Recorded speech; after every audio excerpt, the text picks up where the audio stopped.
Did you really think you were just going to walk in here and shoot me? You thought that, didn't you? That was the plan. Harley Davidson and the Marlboro Man. Must be a million of them. Nope, just one. Tremors. Let's see. Oh, not much here. But then I didn't expect I'd be having aliens for lunch. Earth Girls Are Easy. What do these three films have in common? Each is a picture that Roger or I, or maybe both of us, is kind of embarrassed to admit we like. You've probably had that experience yourself. Maybe you like Cannonball Run 2 and never told anyone. Well, we're telling. We're devoting our entire show to 10 such guilty pleasures, some good video rental ideas from this show, we think. And I'm Gene Siskel of the Chicago Tribune. And I'm Roger Ebert of the Chicago Sun-Times. My first guilty pleasure is a movie that didn't get many good reviews, but one of them was mine. It's She-Devil, a 1989 comedy. Gene, you're going to have 5 chances of your own that starred Meryl Streep as a flowery romance writer and Roseanne Arnold in her first movie role as an unflowery but very determined housewife. Arnold's husband, played by Ed Begley Jr., is an accountant who starts out by doing Streep's books and ends up by moving in with her. But Arnold will not concede defeat and sets about to destroy the happiness of the cheating couple. Andy! I found him! Hi, Daddy. Who let you in here, Garcia? Ruth, what the hell do you think you're doing? Andy, Nicolette, this is your new home. I'm sure you'll be very happy here. I like Meryl Streep a lot in this movie because of the way she put on a completely phony, best-selling authoress personality and then allowed us to see the creep that lived underneath. And I like the way Roseanne Arnold just plowed straight ahead and did her best to destroy this woman who was trying to take away her husband. I don't know why so many people dislike She-Devil. Maybe all of that hostility on the screen made them uncomfortable, but if you give it a try on home video, you may find out it's better than you've heard. And I don't think you will, actually. I thought that Streep was okay. I didn't think it was anything special from her. Roseanne Arnold, I think, wasn't given a part really to do anything fresh except have that one little note, straightforward. This movie is based on a series in Britain that is much more adventurous and much more risk-taking than this sort of standard Hollywood story of a mano a mano between these two women. And basically, there are a lot of good things. For example, how many wronged women have ever wanted to take their kids and say, okay, you want my husband? Take the kids too. That's a good scene in this movie. Roger, for this kind of star power, there is very little that's exciting in this Well, let's picture. see what you think is so great. Okay. My next guilty pleasure, and it is guilty a little bit, is the horse betting fantasy Let It Ride, with Richard Dreyfuss playing a horse player who has the one great day that all bettors dream of. He can't lose. 3 to win. Let it ride. Are you sure you know what you're doing? I mean, of sound mind and all that? I'm not asking for a will. I'm asking for 48 $50 win tickets on the 3-horse in the 7th race. Dreyfuss is perfectly cast with all of his manic energy. Now, I like going to the racetrack myself, and I thought that would make it tougher for me to like Let It Ride, because I would sit there and find all of the technical mistakes in the picture. But that wasn't my experience at all. I thought Let It Ride was funny and dreamy, and much to my surprise, I was pretty much alone as a film critic on that score. One more point. This picture has a very fresh, unpredictable ending, and I like the courage of that, too. I'm right. The other critics are wrong. Some of the critics are wrong. You're undoubtedly right, and I'm completely in the dark. I never saw this movie. I never heard of this movie. Did it open in theaters? It did open. It go straight to video? Let me tell you something what happened here. I think the picture, it did open, and people that I've seen at the racetrack, they all like it, and they think it's good. So if the subject interests you, either gambling or horses or things like that, I think it might be fun. Richard Dreyfuss, you would know in this Yeah, well, I like Richard Dreyfuss. And I think this is the kind of part that he would be built to play. But how did this movie, was this while we were on vacation and you went to the movies for fun, or what? Maybe so. I think it was a summer because release. It certainly sank without any trace, and that's what this show was for, to give some of these movies another chance. Will you take a chance to see it? On your word? Maybe. Coming up next, more guilty pleasures, including Mickey Rourke and Don Johnson in a strange partnership. Well, he's Harley Davidson, and I'm the Marlboro Man. Continuing our special show on movies we're almost embarrassed to admit we like, here comes a major minority opinion from me in favor of Harley Davidson and the Marlboro Man, a modern-day Western with Don Johnson and Mickey Rourke playing a couple of drifters who join forces to rob a bank truck to get money for the owner of their favorite bar, which is under threat of foreclosure. Think fast.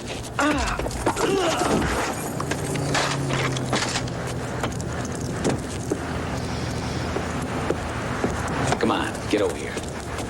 Sit down. Guns are made to be shot, Harley, not thrown. I like their spirit together. I like the casual story.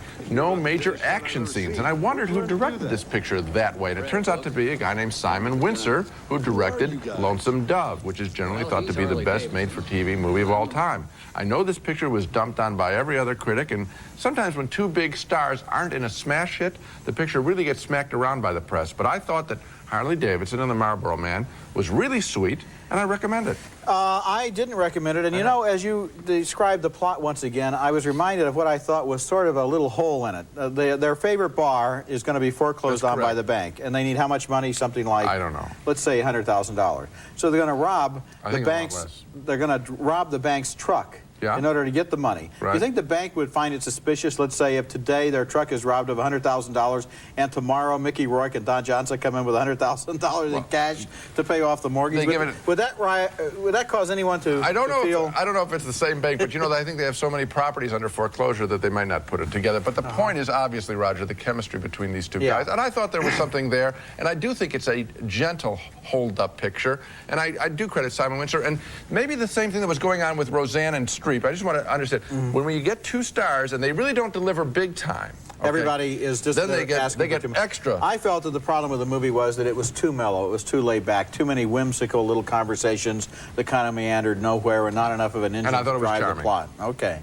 My next guilty pleasure is a goofy little 1990 movie named Tremors, which is about a group of people living out in the desert who gradually become aware that they are under attack by a group of 4 giant monster worms. I mean, even at the time I saw the film, I thought it was really sad to be one of only 4 worms, and I was never able to understand why there weren't any more of them. The worms live under the surface of the sand, and they burrow along until they find their victims. And for the local townspeople, it's hard to figure out. They don't understand that they're under attack from killer worms. Hey, wait, is this stalled out your truck? You have to be one strong son of a bitch. Stinks, too. I'll give you boys $5 for this. 20. Okay, 10. 15. Tremors stars Kevin Bacon and Fred Ward among those who figure out something strange is happening, but the best scene takes place down in a basement where Reba McEntire is the wife of a gun nut, and together they use everything in their collection, including an elephant gun, to blast one of the worms to smithereens. This is a very odd film, but in its offbeat way, it sort of grew on me and made me ask questions such as, how come there are point-of-view shots where we see what the worms are seeing, even though the worms are blind? That's the kind of question that you asked. This picture has grown on me. I gave it a negative review when it first came out. Mixed. I've seen it on cable, and I do watch. And I like the worms burrowing and them jumping around on the top of the worms. So I think it is worth a second viewing. There is a spirit of good fun there. Fred Ward, a major underappreciated actor. Yes, I like him. Kevin Bacon has got a bigger name. Don't you always enjoy in all these science fiction monster movies where they have instruments and they're out in the desert and something is causing tremors, but it's not an earthquake, you know, and then they realize it's killer worms. I mean, I always love those discovery scenes like that. Okay, coming up, more guilty pleasures, and you'll never guess what I'm going to pick. There is no way. This is the 90s, man. Chicks got a right to choose. Guilty pleasure is a 1989 rock musical comedy named Earth Girls Are Easy, which starred Gina Davis as a manicurist who is visited by 3 aliens who drop into her swimming pool one day in their flying saucer. Now, it takes a lot to faze a Southern California girl, and so she invites them to lunch, but they're all covered with fur, which isn't great in that climate, and so Davis's partner at the hair salon, Julie Brown, gives them a beauty makeover. Behind door number 3, this is the ultimate.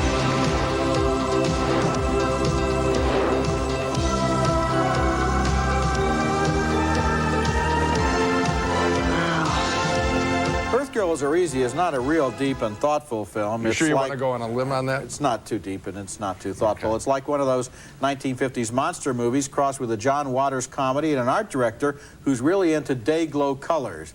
But Gina Davis and Jeff Goldblum, who plays one of the aliens, have a lot of fun with the film, and the movie has the courage to be exactly what it is: silly, dumb, stupid, goofy, superficial, lightweight, and charming. Well, Roger, here's my problem. I thought that the picture was obviously just what you said it was going to be, and it's like one of those, a movie that's intentionally bad to be good, like The Attack of the Killer Tomatoes.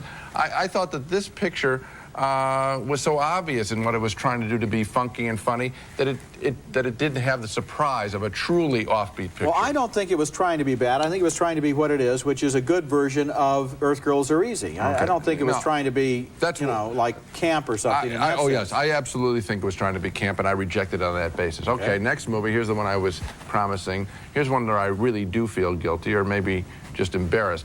And the movie I'm about to recommend, a second time, we did it on our show 2 years ago, is Lambada. Yes, Lambada, based on the Brazilian dance craze. Maybe I'm a sucker for musicals. I was pretty much alone recently and enjoying Newsies. But Lambada, yes, Lambada. The story of, get this, a high school math teacher with a split personality. By day, he teaches rich kids. At night, he returns to his Latino roots and dances the Lambada.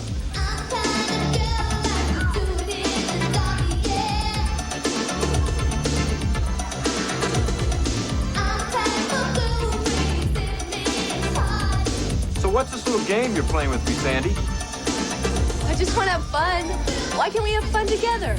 That's J. Eddie Peck as the teacher with Melora Hardin as his dance partner. And I thought they did have some chemistry, even though the dance scenes were not well shot. And the film concludes, most improbably, not with a dance contest, but with a math contest that the poor kids win. Let me tell you, until you've seen this, I haven't given away anything.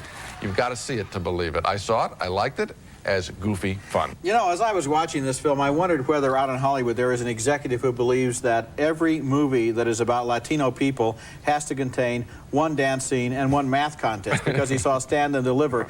But I must say, when I was watching Lambada, I really expected it to end with everybody dancing. Of course. And there's this trigonometry bee. I know. And then when they win it, the movie is over, and I sat there stupefied, looking at the screen, waiting for the final dance number to come along. I sat there stupefied, but with a silly grin on my face. It was, I think, a 10 o'clock show at night. Maybe this is some kind of insight to the way critics work, but you know, when a picture isn't screened for us, and this picture, when the word on it was real bad, and you go to a screening late at night, and you're sitting there, you have not only do you have no expectations, you have low expectations. Yeah. And somehow in this kind of reverie, maybe this is why we love movies so much, that we're willing to give it a break, surrender. And then when we're not just blown out of our seats with boredom, we enjoy it, and that was the spirit that I had. And I've had this a couple of times where pictures, and it was Marlboro Man too, not screened for me. I go there and I say, this is not so bad. Okay, so that's a high recommendation from Mr. Siskel. He was not blown out of his seat with boredom, and he thought he would give the movie a break. I would really rush out and rent a movie on the basis of that. Yes, coming up next, a guilty pleasure about a blind swordsman who can cut a flying melon into 4 pieces just by hearing it move through the air. Continuing our special show called Guilty Pleasures on movies we're almost embarrassed to admit we like, my next choice doesn't require too much guilt. It's Blind Fury, a solid thriller about a blind man with kung fu skills. Rutger Hauer plays the blind, mild-mannered soul who will not be trifled with. Give him the first, gringo. Hey, man. What's going on here? Sorry. I'm so sorry. Oh, my God. Oh, that's pretty sharp. I think this film works on the that's neat level for people watching this movie, seeing him do a stunt and then saying to a friend, that's neat. And I was all alone when I saw Blind Fury, and I still found myself saying, that's neat.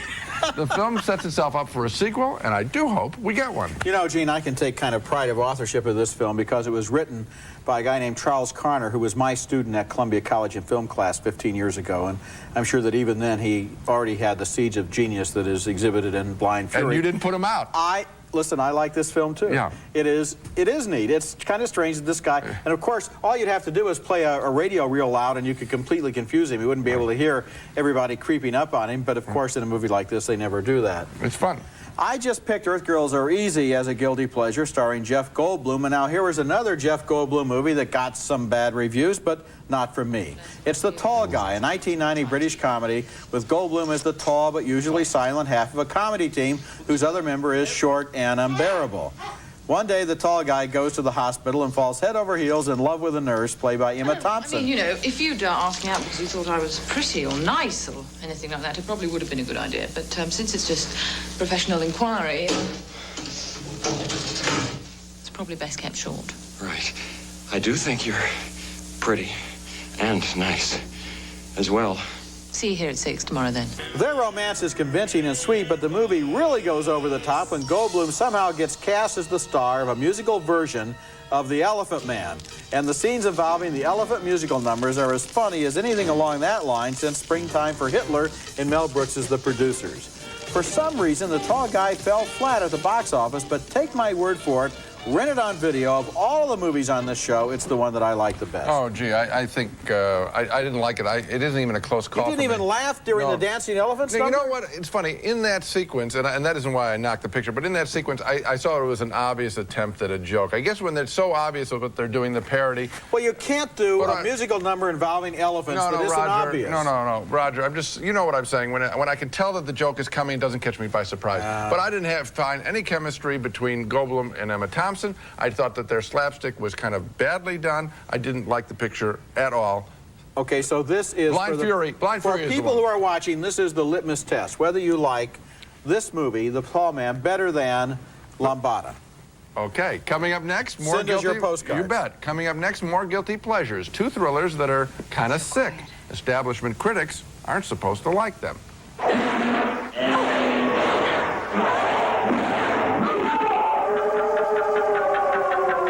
Now comes my final guilty pleasure, Evil Dead 2, subtitled Dead by Dawn. Remember, Evil Dead 2, don't confuse it with Evil Dead 1.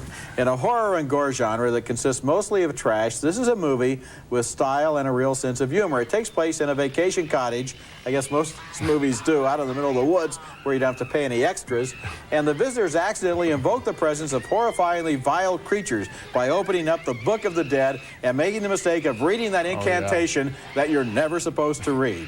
The creatures attack from the woods, from the attic, from the basement, from the windows, and of course, in the dark. In one of the movie's best scenes, the hero's hand is severed from his body, and it takes on a life of his own.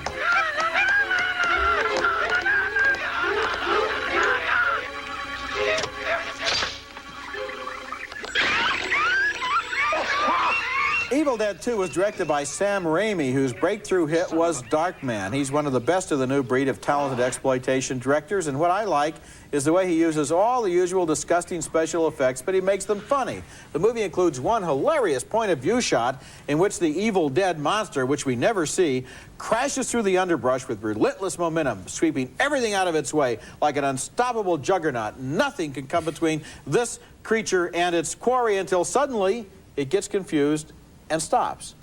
I really laughed at that shot. Okay. It was a shot that was funny. No dialogue, no characters. The shot was hilarious. I know what you're talking about in the exploitation genre. I think I can do better than Evil Dead 2. My last choice, and this is another rough thriller, The People Under the Stairs, directed by Wes Craven, a much more established master of the genre. A haunted house type story about a ramshackle mansion, a former funeral home, where there are, as the title suggests, voracious cannibals trapped in the basement. The house is run by an evil couple named Mother and Father, even though they are in reality brother and sister, so this is real sick. A nosy little kid enters the house and tries to rescue a trapped young girl. Father's one sick mother, you know that? Actually, your mother's one sick mother, too.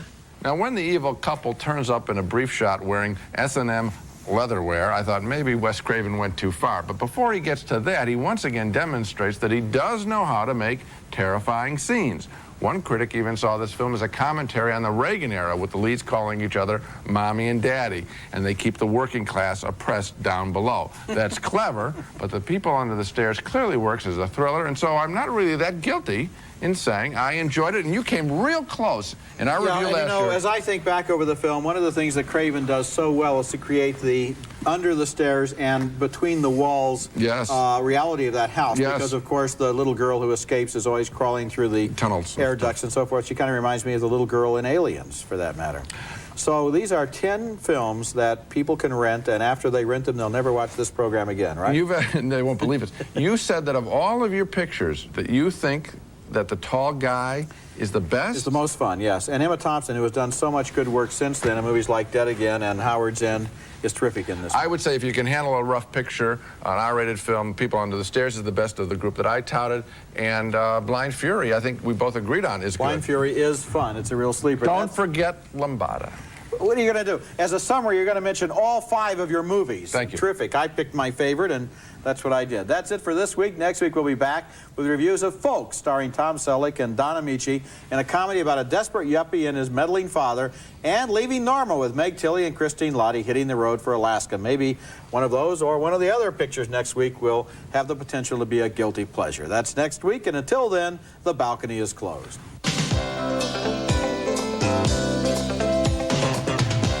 More than just the time of day, fashion with many faces. For work, sport, and dress, Gitano watches what watch style is. New Kraft-free peppercorn ranch. So good it's anything but the same old grind. If it tastes too good to be fat-free, it's Kraft-free. Rice-A-Roni. Any day of the week, the flavor can't be beat. Rice-A-Roni, the San Francisco treat. Kraft Touch of Butter spread. It's made with rich, creamy butter. So when Kraft Touch of Butter says buttery taste, believe it. A touch of real butter makes a real difference.